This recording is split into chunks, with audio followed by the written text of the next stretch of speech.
Ramsata. Bonjour Toumani, comment tu vas? Ça va très bien, merci. Et toi? Bien, merci. Bienvenue dans ce premier épisode de la série de podcasts Leaders d'Afrique. Je le disais en introduction, il s'agit d'une collaboration entre l'ONG Speak Up Africa et Entre Elles. C'est un plaisir de démarrer cette série avec toi. Avant de rentrer dans le vif du sujet, peux-tu nous présenter en quelques mots la mission du Mouvement pour l'indépendance et l'épanouissement de la femme, le MIEF, l'organisation que tu diriges? Merci Toumani. Le MIEF est le Mouvement pour l'indépendance et l'épanouissement de la femme. Et nous avons notre siège social à Dabou. Et c'est un mouvement national. Et il a pour objet la recherche de moyens, sinon la création de moyens pour contribuer à l'autonomisation et au bien-être de la femme. De par autonomisation, entendez l'autonomisation financière, l'alphabétisation, la formation des femmes sur la bonne gestion, la gestion financière de leurs activités, les droits et devoirs de la femme, l'estime de soi, la confiance en soi et puis également le développement personnel pour permettre à ces femmes-là de découvrir leurs compétences et de pouvoir les utiliser pour elles-mêmes, pour leur bien et pour le bien de leur entourage. Très belle mission. La communauté internationale commémore chaque 28 mai une journée mondiale consacrée à l'hygiène menstruelle. Alors, je vais donner quelques chiffres. L'UNICEF estime qu'en Afrique, 66% des filles ne disposent pas d'une bonne information sur la menstruation avant d'être confrontées à leurs premières règles et qu'une fille en âge de scolarisation sur 10 s'absente régulièrement de l'école pendant ses règles. Quelle est l'action du MIEF sur cette thématique de l'hygiène menstruelle? En fait, il faut dire qu'au niveau de l'Afrique, particulièrement de la Côte d'Ivoire, il y a encore ce tabou sur la sexualité, sur l'hygiène, tout ce qui concerne l'intimité de la femme. On n'explique pas réellement ce que la petite fille doit faire, comment elle doit se conduire lorsqu'elle est en période de menstrue. Et par moments, il y a des petites filles qui découvrent comme ça, qui découvrent d'elles-mêmes leur menstruée, qui pensent qu'elles sont blessées, qui accourent vers certaines personnes pour leur donner quelques conseils et puis la conduite à tenir pour éviter que tout le monde ne découvre leur état. Donc, nous demandons au moment d'établir une communication, je vais dire directe, entre elles et leurs filles. Déjà, dès que la petite est adolescente, il faut commencer à lui parler de cette période de menstrues. Il faut préparer la petite fille à comment se tenir pendant les menstrues, quelle est l'attitude à avoir, et puis comment porter les serviettes hygiéniques. Et puis surtout, comment traiter son intimité. Parce qu'elles prennent par moments des maladies, des ISP, parce que l'hygiène intime n'est pas correctement traitée.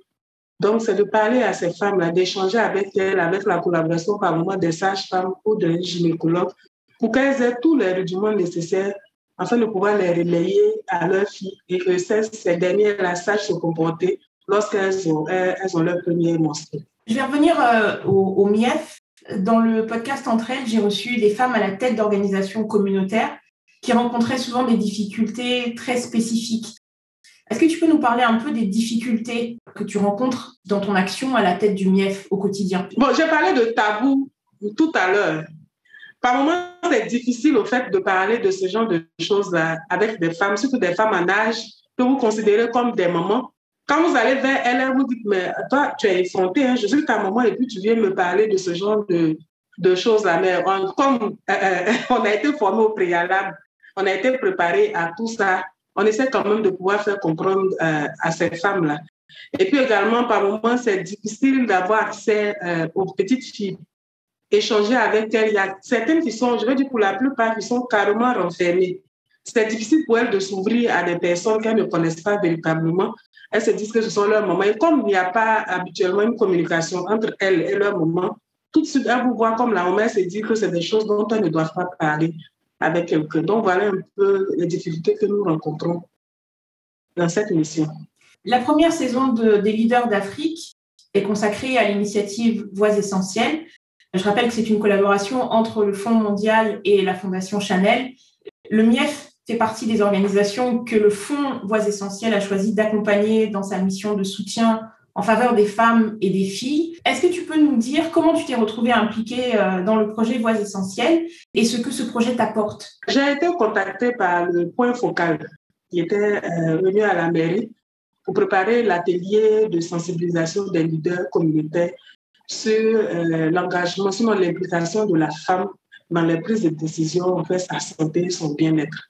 Donc, j'ai été contactée par le point focal via le directeur de la radio, les groupes sur la radio locale, M. Francis Yekani, qui m'a convié à l'atelier. On a pris part à l'atelier avec les chefs de communauté et puis quelques leaders également d'opinion. Voilà comment je me suis retrouvée dans l'initiative Voix essentielle. Et à la fin de cet atelier, il y a eu un appel à la candidature. On a demandé aux différentes structures qui avaient pris part à l'atelier de déposer un plan d'action en faveur de la santé et du bien-être de la femme. Et c'est ce que nous avons fait. Et puis, Dieu voulant, nous avons été retenus pour cette première phase. Quant à ce que Voix essentielle nous a apporté, en termes de renforcement de capacité, il faut dire que nous sommes une structure qui était plus ou moins dans l'informel, parce qu'on était à cheval entre l'informel et le formel. Et donc, à partir de tous ces renforcements de capacité, nous avons pu acquérir de nouvelles connaissances, de nouvelles compétences que nous mettons également à la disposition de nos membres. Et nous avons compris qu'il faut carrément aller vers le formel. Il faut pouvoir maîtriser les nouvelles technologies puisque j'échange présentement avec vous sans être physiquement avec vous. Donc, voilà un peu, mais ça nous a donné une visibilité claire de l'engagement de la femme. Il est important pour la femme de pouvoir avoir l'estime de soi-même, la confiance en soi-même, de pouvoir s'affirmer et surtout de pouvoir s'exprimer afin de pouvoir prendre des décisions pour elle-même. Mais tout part d'abord de la formation. Il faut accepter de se faire former sur un certain nombre de thématiques. Et puis, voilà, il faut s'engager pour nous et pour les autres.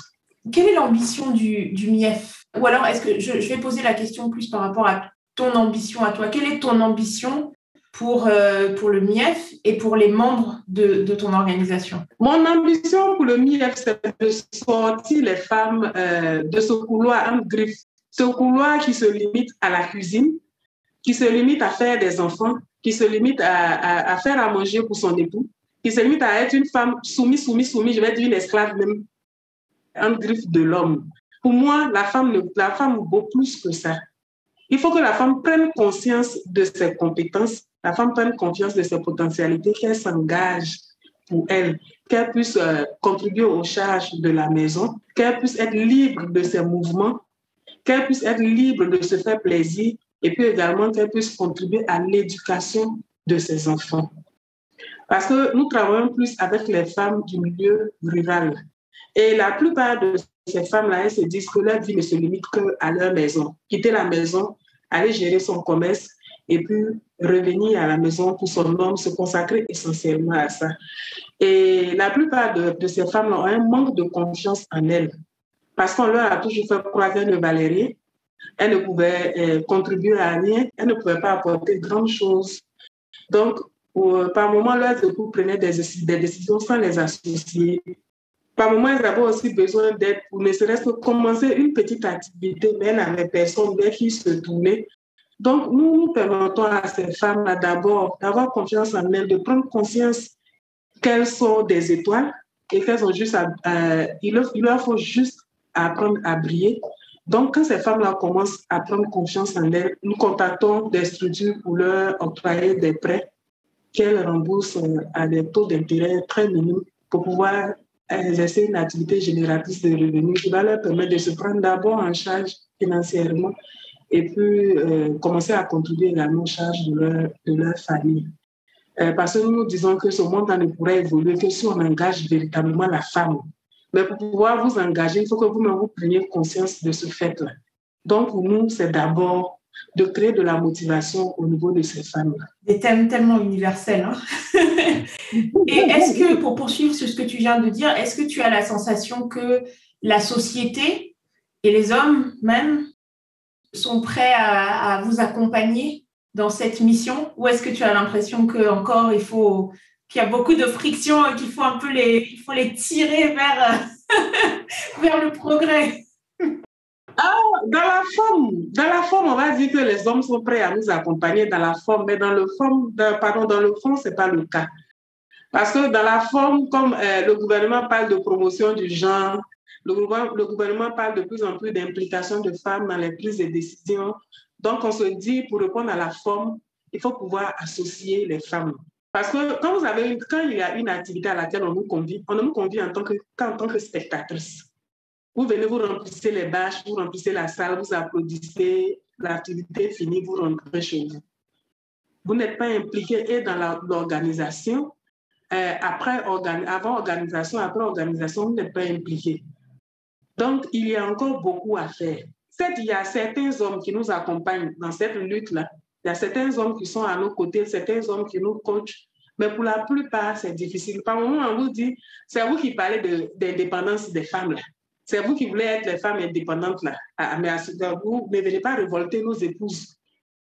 Donc, on est généralement confronté à ces situations-là. Au début même de la création du MIEF, il y a des hommes qui refusaient même que leurs femmes viennent avec nous. Parce qu'ils se disaient, cette dame-là, elle va venir vous mettre des choses dans la tête et puis vous n'allez plus nous respecter. Et il a fallu échanger avec ces hommes-là pour leur expliquer notre vision et pour qu'ils laissent leurs femmes venir vers nous. Et dans la continuité, ils se sont rendus compte que MIEF avait révélé plus ou moins une autre version de leur femme. Une femme plus engagée, une femme qui contribue, une femme qui maîtrise un certain nombre de thématiques et qui arrive à échanger avec son époux jusqu'à même à lui faire des propositions de projets pour l'amélioration de leurs conditions de vie. Les choses s'améliorent au fur et à mesure. Toutes les actions du gouvernement également des autorités locales, on va dire que les choses s'améliorent. Mais ce changement-là pourra véritablement avoir lieu que si les femmes s'engagent véritablement. Parce qu'on peut vous offrir tous les plateaux. Si vous n'acceptez pas de tendre la main, vous n'acceptez pas de récupérer les plateaux, ce sera difficile qu'on puisse changer un peu les données. Donc, ce sera à nous les femmes, là, de pouvoir prendre conscience de cet état de fait-là et de s'engager véritablement. As-tu un message à faire passer, justement, tu parlais du gouvernement, aux décideurs, mais aussi aux jeunes filles, aux femmes, à l'occasion de la Journée internationale de la santé et de l'hygiène menstruelle? Oui, le premier message va d'abord à l'endroit des mamans, des femmes et des hommes également, puisque c'est le couple même qui s'occupe de l'éducation de la femme. Les mamans, c'est de pouvoir instaurer la communication véritable entre mère et fille, sinon entre parents et enfants, de briser la barrière du tabou. Parce que nous sommes confrontés à un monde où les médias nous présentent déjà tout ce que nous essayons de cacher à nos enfants. Donc, si nous échangeons avec eux, nous répondons à leurs questions, à leurs préoccupations, nous leur présentons et les avantages et les inconvénients de tout ce qui se présente à eux, de tout ce que les médias leur présentent. Je pense que les enfants seront plus ou moins renseignés ou enseignés sur tous ces faits-là et sauront comment se comporter dans la société. Concernant le gouvernement, je pense qu'il faut rapprocher les centres de planification de la population. Parce qu'il y a des localités où il n'y a pas de centre de planification, où quand il y en a, l'accès est difficile. Donc, il faut pouvoir rapprocher ces centres-là. Et puis, il faut, dans l'enseignement, déjà au primaire, il faut commencer avec les DHC, on en parle plus ou moins, mais je pense qu'il faut approfondir l'enseignement à ce niveau-là pour permettre à ces jeunes filles et même à ces jeunes garçons de savoir comment se comporter lorsqu'on les premières menstrues déjà apparaissent. Il y a beaucoup de sensibilisation à faire et si possible, même, il faut faciliter aussi l'accès aux serviettes hygiéniques. On pourrait les distribuer, par exemple, dans les établissements ou même les donner gratuitement. On donne les moustiquaires imprégnés gratuitement pour lutter contre le paludisme. On pourrait également distribuer ces serviettes hygiéniques-là aux jeunes filles. Aïssata Soumaoro, merci infiniment d'avoir accepté mon invitation et d'être venue parler de cette mission tellement importante du MIEF. Et juste avant qu'on se sépare, pour les personnes qui nous écoutent et qui souhaiteraient apporter un soutien au MIEF, comment faire, comment te contacter, comment contacter le mouvement? Merci Toumbani. Merci pour cette opportunité et merci pour cette lucane qui nous permet de parler de notre vision, de parler du mouvement pour l'indépendance et l'épanouissement de la femme. Que le Seigneur vous bénisse pour cela. Pour contacter MIEF, nous avons un mail qui est miefdabou.ci@gmail.com et il y a 2 contacts que je vais donner, les 01 02 07 15 16 et également le 07 59 47 38 00. Nous sommes en Afrique, en Côte d'Ivoire, et notre siège social se trouve à Dabou. Donc, vous pouvez nous contacter via ces 3 canaux de communication. Et je précise pour nos auditeurs étrangers ou internationaux qu'avant de composer les numéros que tu as donnés, il faut donc faire le 225 avant, qui est le code pour la Côte d'Ivoire. Et pour les personnes qui ne connaissent pas Dabou, justement, est-ce que tu peux juste leur dire où se trouve Dabou par rapport à Abidjan, juste pour les personnes qui connaissent peu la géographie ivoirienne?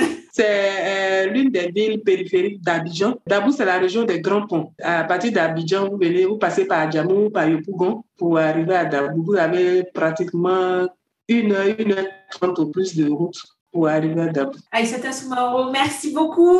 Une leader, comme on en a tellement besoin. Bravo, félicitations pour cette action et bonne continuation. Merci pour toutes les bénédictions. Je vous envoie les mêmes.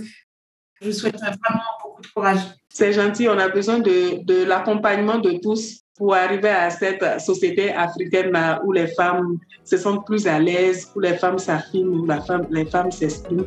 Mais pour y arriver, il faut les former. Vous pouvez nous joindre via les contacts que j'ai laissés. Ça a été un plaisir pour moi d'échanger avec vous et surtout de partager la vision du MIEF. Merci. Merci.